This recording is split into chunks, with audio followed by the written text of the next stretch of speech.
Beaches are supposed to be safe. Sunburns, sandcastles, ice chests full of soda. But sometimes, when the tide rolls out, it reveals things that were never meant to be seen. This is the story of Hannah and Ryan, and the night the ocean took him. Assateague Island, a quiet sliver of land off the coast of Maryland, best known for wild horses, shifting sands, and storms that move like ghosts. Hannah had found the rental online, a tiny off-grid camper parked just outside the protected dunes. No electricity, no signal, no people, just open sky, salt air, and a wind that never stopped blowing.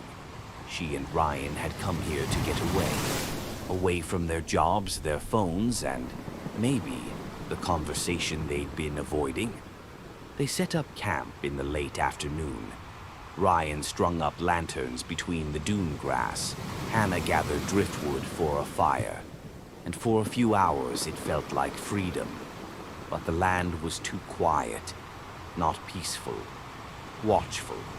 They found it on the second day, a shallow depression between two dunes, about 10 feet long, 4 feet wide, filled with still, dark water. The edges were sharp, not eroded, not natural. It looked like a scar carved into the beach, too far from the tide line. No drain, no overflow, just a black pool in the sand, unmoving and silent. Hannah knelt beside it.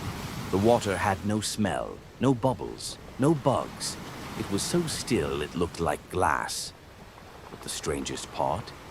The grass around it had turned black and brittle, as if something underneath had poisoned the roots. Ryan tossed a shell into it. No ripple, just silence.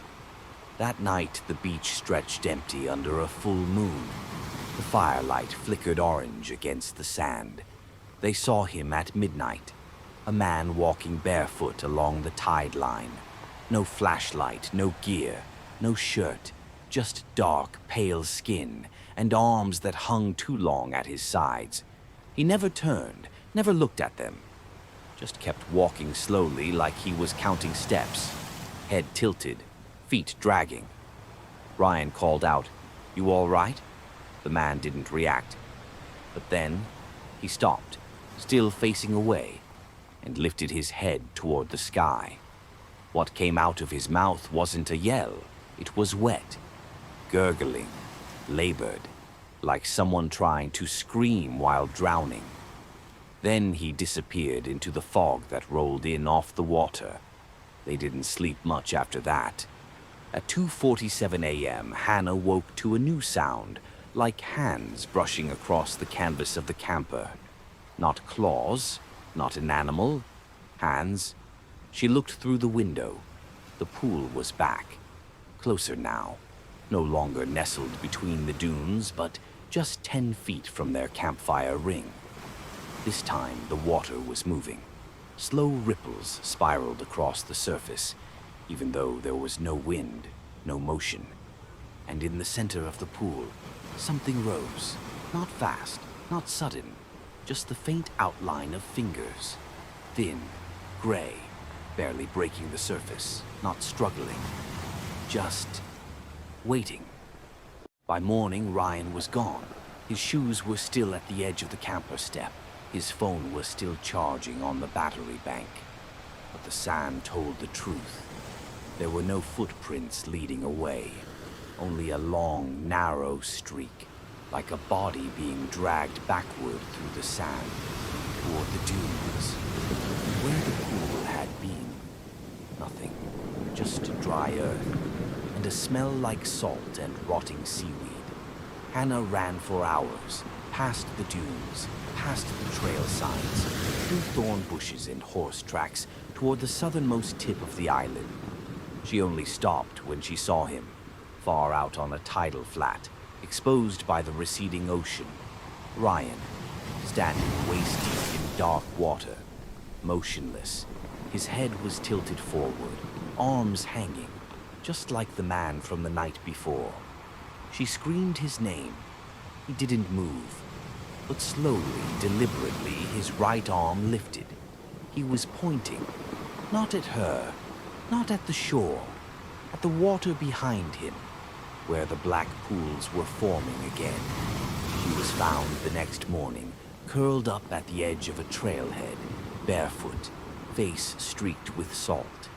She couldn't remember how she got there, or how long she'd been running. But she remembered one thing. It doesn't come from the sea, she said. It comes under the sand. It waits for the tide to go out, and then it listens for footsteps. They searched the island. They found no trace of Ryan. But in the marsh flats, near a line of bleached driftwood, they discovered a fresh pool, round, black, and silent. Floating in the center was a single gray feather. Just beneath the surface, a hand. Assateague shifts. The dunes move. The water takes, and the land forgets. But somewhere on that beach, Ryan is still standing, waiting, pointing, and listening for the next tide.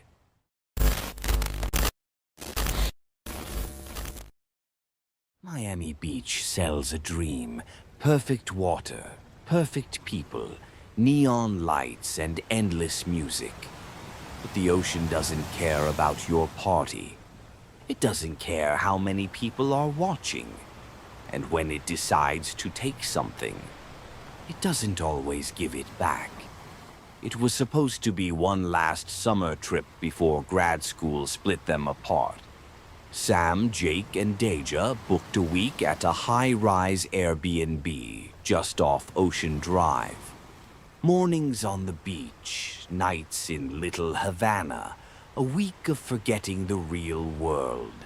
On their third night, they went for a midnight swim at South Pointe, the southern tip of the island, where the land narrows to a perfect crescent and the water glows under the city lights. Most of the tourists had cleared out. The beach was empty, wide and glimmering. They took a speaker, a bottle of Bacardi, and 2 waterproof flashlights. The city behind them pulsed like a memory. Ahead, the Atlantic opened into darkness. Deja saw her first. A girl, maybe 17, standing waist-deep in the surf, not moving. Red one-piece swimsuit, hair long and slick with seawater. She wasn't swimming. She wasn't wading.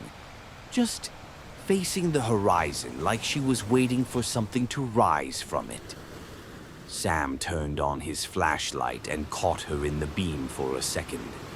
That's when things got weird. Her features, her face, shimmered just slightly. Not like water distortion. Like heat, like it wasn't fully loaded. Like something struggling to stay in the shape it borrowed. Then she turned, and without making a sound, stepped deeper into the sea, until the waves swallowed her head.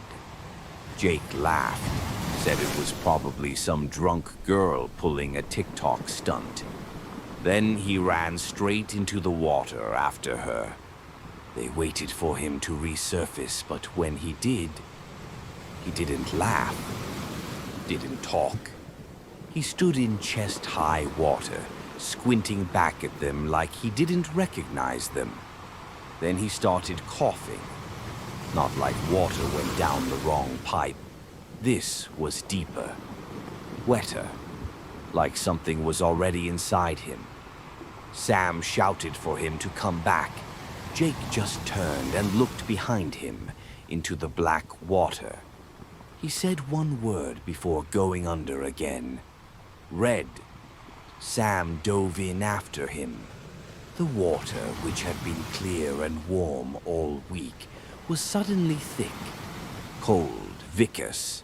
It clung to his arms like blood, and under the surface, there was hair, strands of it, floating, wrapping around his wrists and neck, long and black and slick like kelp, but warm. He kicked upward, broke the surface, gasping. Jake was gone. No splashing, no scream, just silence. Then Deja screamed. The girl in the red swimsuit was back. Closer this time, standing ankle deep, facing them, not blinking, not moving. And the water around her feet, dark red. Deja and Sam filed a report. The Coast Guard launched a search. No body, no gear, no sign Jake had ever been there. That night, back in the Airbnb, Sam couldn't sleep. He kept seeing her, standing in the surf, arms limp, the waves reddening around her legs. He started digging online.